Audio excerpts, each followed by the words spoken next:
오늘은 여러분과 함께 민수기서 12장 말씀을 준비하면서 오늘은 다시 따라합니다. 하세롯 사건이라는 제목으로 여러분의 말씀을 같이 나누고자 합니다.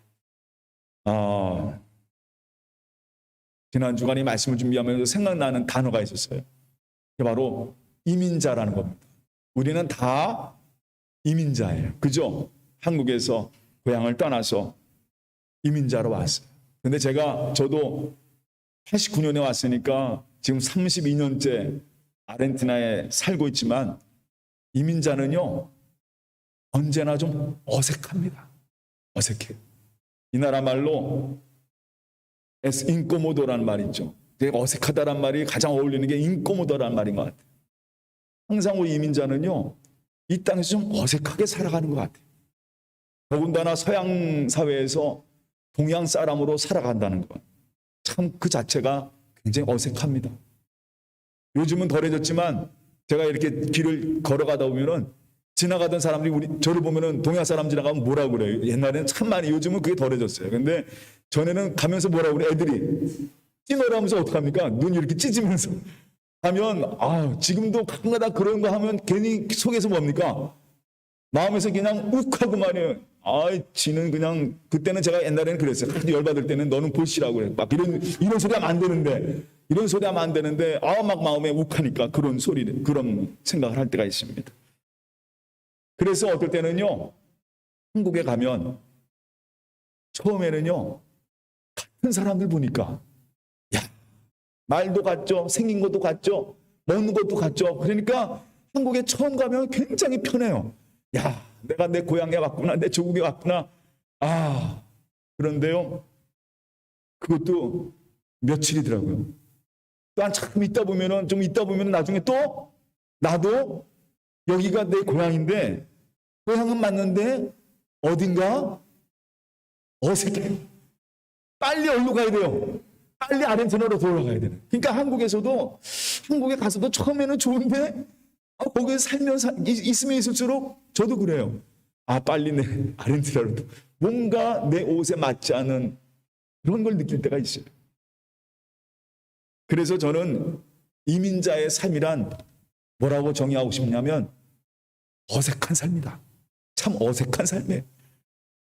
그 땅에서도 적응 잘 못하고 고향에서도 별로 살고 이게 참 보면은 어정쩡한 삶이 우리 이민자의 삶인 것 같아요. 그런데요, 저는 너무나도 감사한 게 하나 있어요. 이 삶을 알게 하신 것이 하나님이라 생각합니다. 그래서요, 이민자들이요, 우리 전 세계에 있는 한국 이민자들이 다른 어느 곳보다 오히려 한국은 예수 믿는 사람이 줄어들어요. 그런데 외국에 나와 있는 이민자들은 점점 하나님 믿는 사람이 늘어나요. 그 이유가 뭘까요? 내 삶이 어색해서 그래요. 믿을 건 누구밖에 없어요? 하나님밖에 없어요. 그리고 성경을 보다 보니까 우리 인생이 어떤 삶이요? 나그네의 삶, 이민자의 삶이에요. 이 땅에 살아가면서 참 어색하게 살아가는 게 하나님 나라 백성들이에요. 왜냐하면 우리는 하나님의 자녀이기 때문에 이 땅의 삶이 참 어색합니다. 그런데 한 가지 감사한 것은 이 땅에서 그 주님의 사람으로 열심히 살아갈 수 있도록 하나님이 우리를 붙잡으셨고 나를 사랑하시고 나에게 지금도 능력을 주신다는 것입니다. 한마디 말해서 제가 참 감사한 건 뭐냐면 하나님 저에게 이민자의 삶을 허락하여 주셔서 하나님 이미 내 삶이 나그네임을 깨닫게 하신 것 감사합니다. 나의 본향은 어디예요? 한국도 아니고 아르헨티나도 어디예요? 하늘나라임을 알게 하신 것 정말 감사합니다. 그리고 이 시간 그 하나님의 사람들이 같이 모여서 예배드릴 수 있는 은평교회라고 하는 이 울타리를 주신 것 너무나도 감사합니다. 오늘 바로 여러분은 그 하나님의 사랑을 느끼는 여러분 되시기를 주님의 이름으로 축원합니다. 세상 사는데 어색한 사람들 바로 그리스도인들이에요. 그런데 이 땅에서 주님을 소망하며 열심히 살아가도록 하나님께서 세우신 사람들이 바로 여러분이십니다. 오늘 여러분 이 민수기서 말씀을 들으면서 여러분 안에 주님의 그 사랑과 은혜가 가득하기를 주님의 이름으로 축원합니다. 오늘은요 이 민수기서 말씀을 제가 쭉 묵상하면서 이 말씀이 바로 이런 우리들에게 주시는 말씀이구나. 늘 언저리에 사는 사람들을 바라보시고 그들을 안아주시는 하나님의 마음이 담긴 말씀이, 그걸 누굴 통해서? 모세를 통해서 보여주신 말씀이 오늘 이 말씀이에요. 그래서 오늘 말씀 주면서 전에는요, 이 말씀이 항상 우리 목사님들 설교하는 거 이렇게 제가 늘 보고 그 말씀을 보게 되면, 이 말씀은 뭘로 많이 인용하냐면 이런 걸로 이용해요. 절대로 하나님이 세우신 사람들을 뭐하지 마라, 비방하지 마라. 하나님이 세우신 사람들을 비방하지 말라, 목사들을 비방하지 말라, 이런 이야기로 설교를 하는 걸 많이 들었는데, 이 말씀은요 그런 말씀이 아니에요. 그래서 오늘 여러분과 같이 함께 이 민수기서 12장 말씀은 하나님의 사랑이 듬뿍 담겨 있는 말씀이에요. 그래서 오늘 여러분과 함께 그 말씀을 자세히 좀 잠깐 같이 나누고자 합니다. 먼저 어디서 문제가 되느냐? 왜 이 사건이, 이 하세롯에서 어떤 사건이 생겼느냐? 모세가요 구스 여인과 혼인을 합니다. 그 혼인한 것 때문에 그의 누이, 그의 누나죠, 미리암과 모세의 형 아론이, 미리암은요 여선지자입니다. 이스라엘의 지도자예요. 그리고 아론은 이스라엘의 대제사장입니다. 이 높은 모세의 형제들이 모세가 결혼한 이 사건을 두고 비방을 합니다. 그래서 1절 시작이 모세가 구스 여인과 결혼했다. 그런데 미리암과 아론이 그 일을 가지고 비방했다라, 모세를 비방한 사건입니다. 그런데 사실은 오늘 여러분, 제가 왜 16절을 다 읽어봤냐면, 만약 이 모세의 결혼 사건이 잘못된 사건이라면 하나님이 질책을 하셨을 겁니다. 왜냐하면 이 모세는 하나님이 세우신 지도자예요. 그런데 이 결혼에 대해서 하나님이 뭐라고 하시는 말씀이 없어요.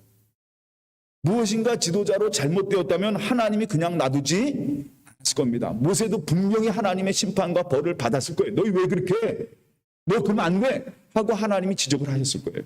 그래서 제가 찾아봤어요.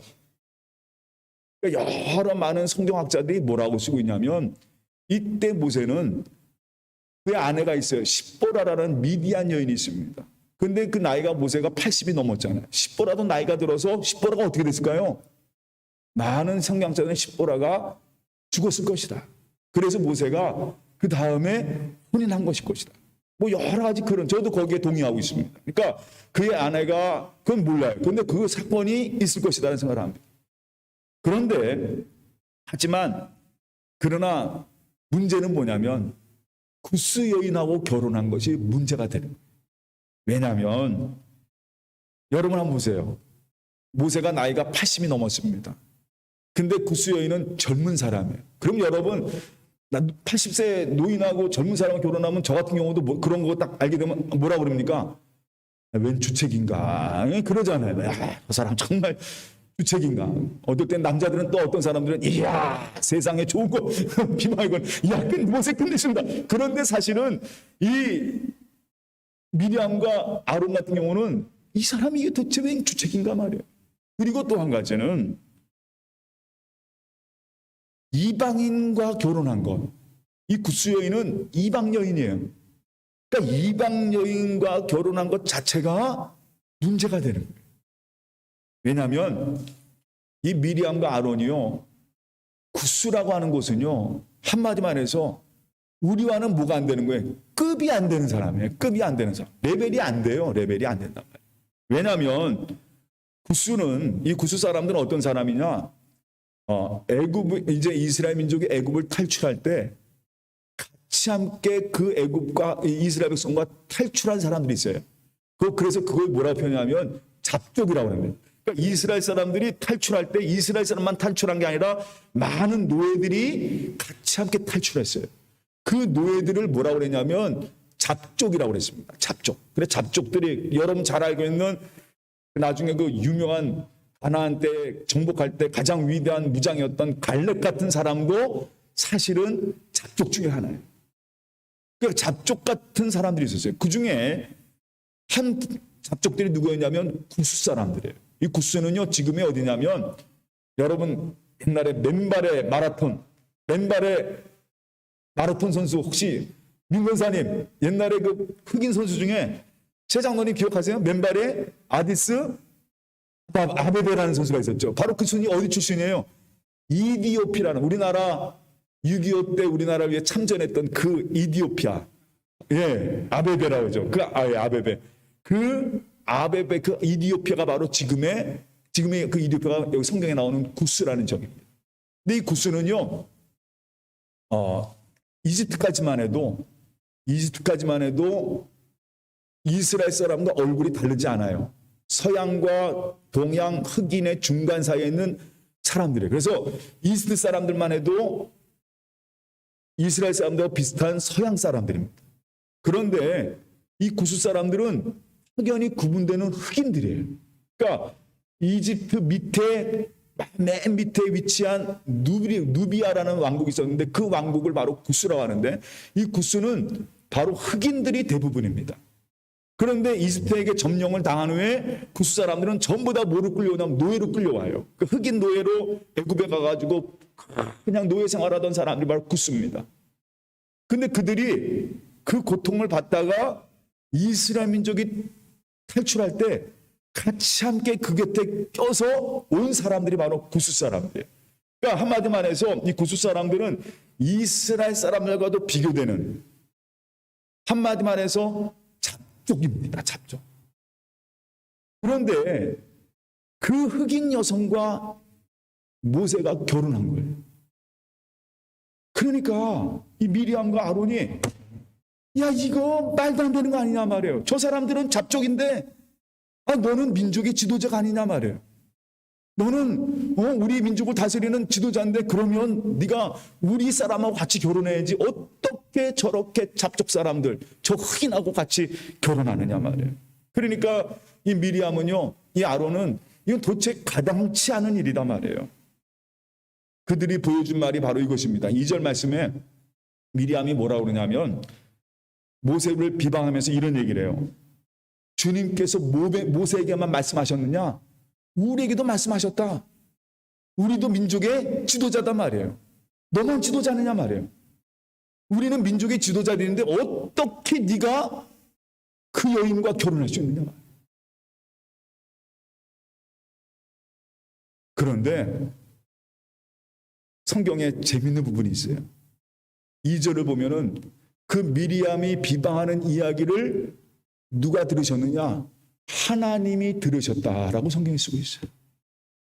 그런데 그 다음 구절에 뜬금없는 구절이 나와요. 한번 우리 3절 말씀 한번 보세요. 3절 말씀 한번 보겠습니다. 3절 말씀. 아주 뜬금없는 구절이 나오는데 한번 3절 말씀 한번 보세요.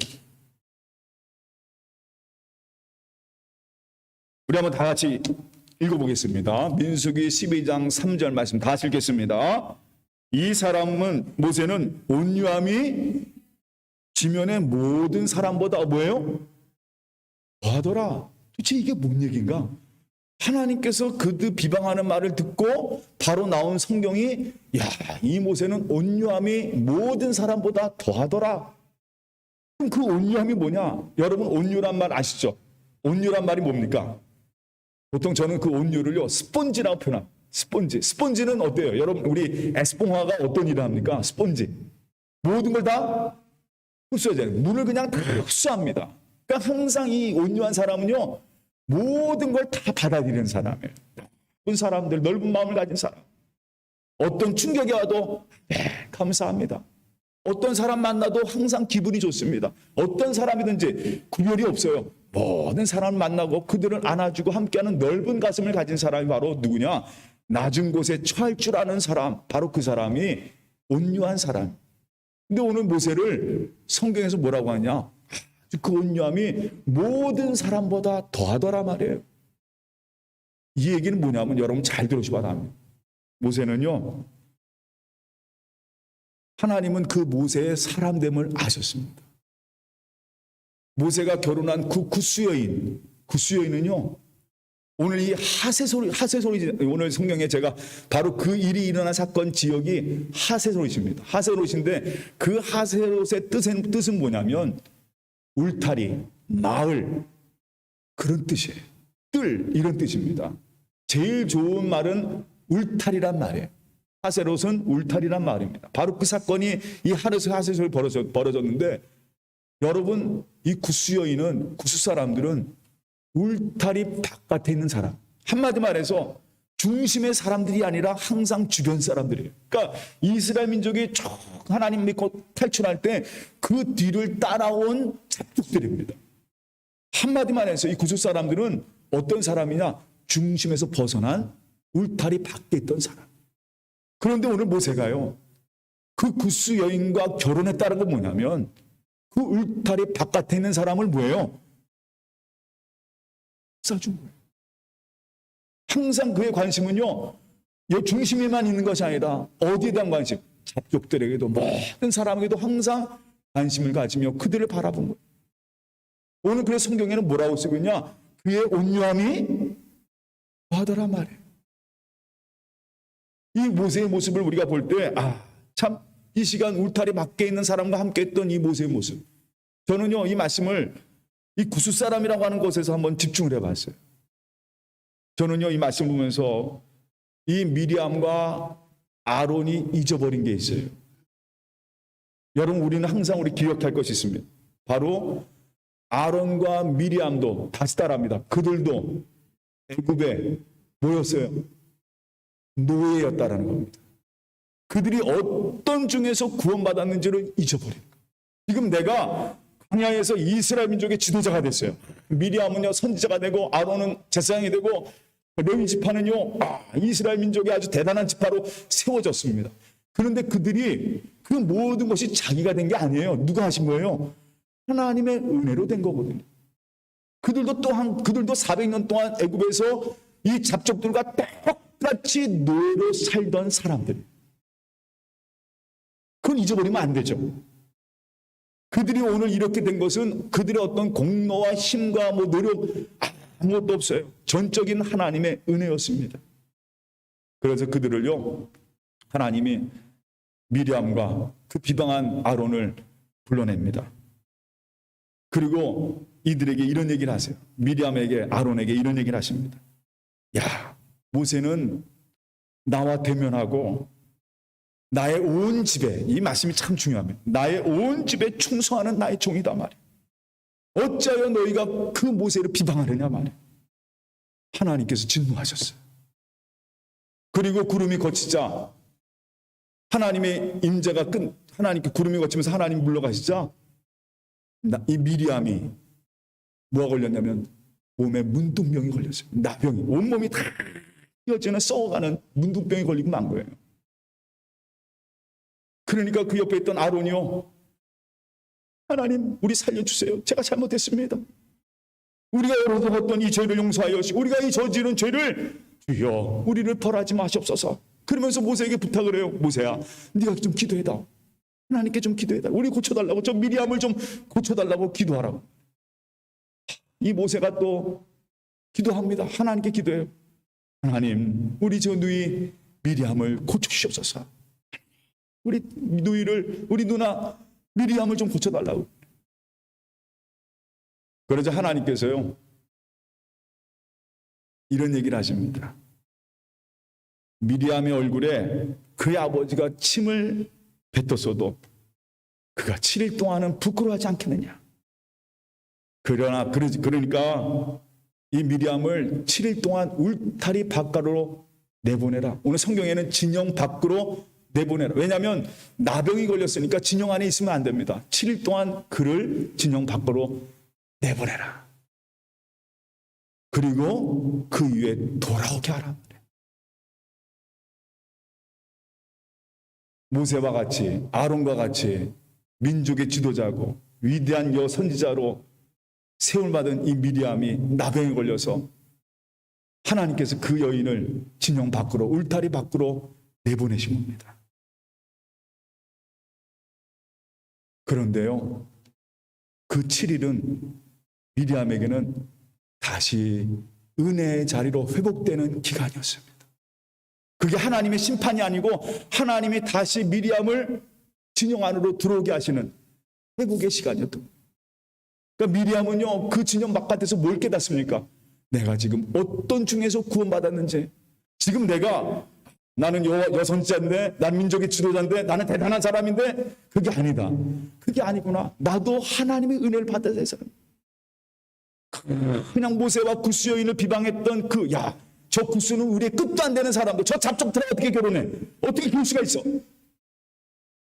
그랬던 그의 마음이 그 진영 바깥에서 무너지기 시작하는 거예요. 그래요. 주님, 나도 노예였습니다. 하나님의 사랑을 다시 깨닫는, 나를 구원하신 하나님의 은혜를 다시 깨닫는 겁니다. 바로 이 미리암에게 7일은요, 형벌의 시간이 아니라 어떤 시간이었습니까? 그 삶이 다시 하나님의 은혜의 자리로 돌아가는 회복의 시간이었던 것입니다. 우리 하나님은요, 저는 이 말씀 보면서 우리 하나님 그 마음을 읽어봐요. 예수님께서 히브리서 한번 말씀을 한번 넘기시기 바랍니다. 히브리서 13장 10절에 15절 말씀 제가 읽어보겠습니다. 히브리서 13장 10절에 15절 말씀. 제가 이 말씀이 딱 마음속에 너무나도 와닿더라고요. 제가 읽어보겠습니다. 우리에게 제단이 있는데 장막에서 섬기는 자들은 그 제단에서 먹을 권한이 없나니 이는 죄를 위한 짐승의 피는 대제사장이 가지고 성소에 들어가고 그 육체는 영문 밖에서 불사됩니다. 그러므로 예수도 자기의 피로서 백성을 거룩하게 하려고 성문 밖에서 고난을 받으셨느니라. 그런즉 우리도 그 치욕을 짊어지고 영문 밖으로 그에게 나아가자 말이에요. 우리가 여기에는 영구한 도성이 없으므로 장차 올 것을 찾나니 그러므로 우리는 예수 그리스도로 말미암아 항상 찬송의 제사를 하나님께 드리자. 이는 그 이름을 증거하는 입술의 열매니라. 오늘 이 시간이 히브리서 기자가요, 예수님께서 성문 밖에서 십자가를 친 것처럼 우리들도 그 영문 밖으로 나가자 말이에요. 그 영문 밖이 뭐예요? 부정한 곳입니다. 그것은 더러운 곳이에요. 세상 사람들이 다 더럽다는 곳이에요. 그런데 예수님이 바로 그곳에서 우리를 위해 십자가셨단 말이에요. 하나님께서요, 이 미리암을 진영 밖으로, 울타리 밖으로 내보내십니다. 너 가서 봐라. 네가 어떤 중에서 구원받았는지, 어떤 중에서 인도함 받았는지 다시 한번 생각하라는 거죠. 저는요, 오늘 이 말씀 보면서 우리가 회복해야 할 것이 무엇인가? 저는 하나님의 사랑을 다시 한번 깨닫습니다. 그리고 하나님께서요, 오늘 마지막 말씀에 이런 얘기가 있습니다. 하나님께서 그 미리암이 회복될 때까지 기다리십니다. 그가 다시 그 진영으로 돌아오실 때까지 하나님은요, 열고 기다리고 계십니다. 마치 돌아올 탕자를 기다리는, 떠나간 탕자를 기다리는 그 아버지처럼 항상 그 마을 어귀에서 손 벌리며 그 아들을 기다리는 아버지의 마음처럼 하나님께서 그 미리암을 향해서 기다리고 계시는 하나님 마음. 그리고 심지어 그 미리암 한 영혼을 위해서 모든 백성들이요 딱 기다리고 있습니다. 미리암이 7일 동안 밖으로 나가자 모든 백성이 행진하자. 야, 걔 놔두고 가. 걔 필요 없어. 저 사람 왜 저래? 이런 게 아니라 그 미리암을 위해서, 그 한 영혼을 위해서 그 모든 사람들이, 온 사람들이, 거기에는 이스라엘 사람만 있는 게 아니에요. 잡종들도 있었습니다. 잡족들도 있었어요. 구스 사람, 그냥 그니스 사람, 여러 나라의 사람들이 그 같이 함께 했던 이스라엘 모든 백성들이 그 여인 하나를 7일 동안 그곳에서 기다리고 있던 거예요. 그리고 그 여인이 다시 회복되어서 그 진영으로 돌아왔을 때 그들이 같이 함께 출발합니다. 교회는요, 저는 교회는 바로 그런 곳이라고 생각합니다. 한 영혼을 위해서 같이 기다리고 같이 함께 해주고, 우리는 하나님을 소망하는 사람으로 서로 같이 함께 이 땅의 나그네로서 이 광야를 살아가는 우리들이 서로를 위해서 같이 함께 기도해주는, 언제나 낮은 곳으로 오셨던 예수님처럼 말이에요. 오늘 이 하세힉이라는 이 말씀은 바로 거기에 의미가 있습니다. 저는 평양 온 성도들이 항상 이 은혜가, 그 주님의 사랑이 여러분 안에 가득한 여러분의 삶이 되시기를 주님의 이름으로 축원합니다. 우리는요, 영문 밖으로 나오셔서 십자가를 친 주님의 사랑을 받은 사람들입니다. 여러분, 저도 여러분들도 그 사랑을 품고 살아가는 여러분 되시기를 주님의 이름으로 축원합니다. 교회는요, 나누는 곳이 아닙니다. 저 사람 잘못됐어, 저 사람 잘못했어, 이걸 나누는 것이 교회가 아닙니다. 여러분 분명히 아시 바랍니다. 교회는 잘못을 따지는 곳이 아니라 교회는 모든 사람이 오기 위해 열려져 있는 곳입니다. 주님의 사랑이 주님의 은혜 가운데 한 영혼을 위해서 늘 기도하고 열려져 있는 그러한 교회가 바로 교회입니다. 오늘 주님께서 이런 말씀을 우리에게 주셨습니다. 저는 이 말씀을 오늘 여러분에게 하면서 마치고자 합니다. 마태복음 11장 28절에서 30절 말씀이에요. 수고하고 무거운 짐 자들아 다 내게로 오라. 내가 너희를 쉬게 하리라. 나는 마음이 온유하고 겸손하니 나의 멍에를 보고 내게 배우라. 그리하면 너희 마음이 쉼을 얻으리니 이는 내 멍에는 쉽고 내 짐은 가벼우니라 하시니라. 오늘 여러분 주님 품으로 안기시기를 주님의 이름으로 축원합니다. 같이 우리 기도하겠습니다.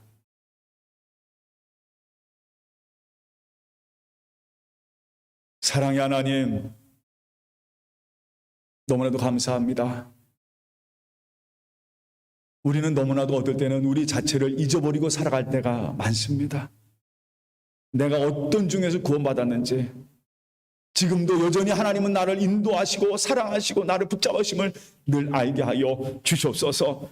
나라고 하는 이 잣대에서 벗어나게 하여 주시옵시고, 언제나 하나님 늘 주님의 사랑 가운데 주님의 울타리 가운데 늘 있는 하나님의 사람 될 수 있도록 인도하여 주시옵시고, 특별히 하나님 늘 주님의 사랑을 품고 살아가는 사람이 되게 하여 주시옵소서. 온유함을 갖고 살아가는 주님께서 주신 그 마음을 배우고 살아가는 하나님의 사람 되게 하여 주시옵소서. 특별히 정평교회 하나님 붙잡아셔서, 또한 이 세상에 있는 모든 교회들 붙잡아셔서 이 세상을 향하여 열려있는 교회가 되게 하여 주시옵소서. 한 영혼을 안타까워하면서 세상을 정죄하는 것이 아니라 더욱더 하나님 사랑을 전하고 또한 모든 사람이 다 주님께 올 수 있도록 늘 열려있는 그런 주님의 품 같은 교회 될 수 있도록 주여 하나님 우리 교회를 꽉 붙잡아 주시옵소서. 모든 것 다 주님께 맡겨오며 감사하며 예수님의 이름으로 기도하옵나이다. 아멘. 이 시간 같이 함께 찬송, 우리 함께 봉헌 찬송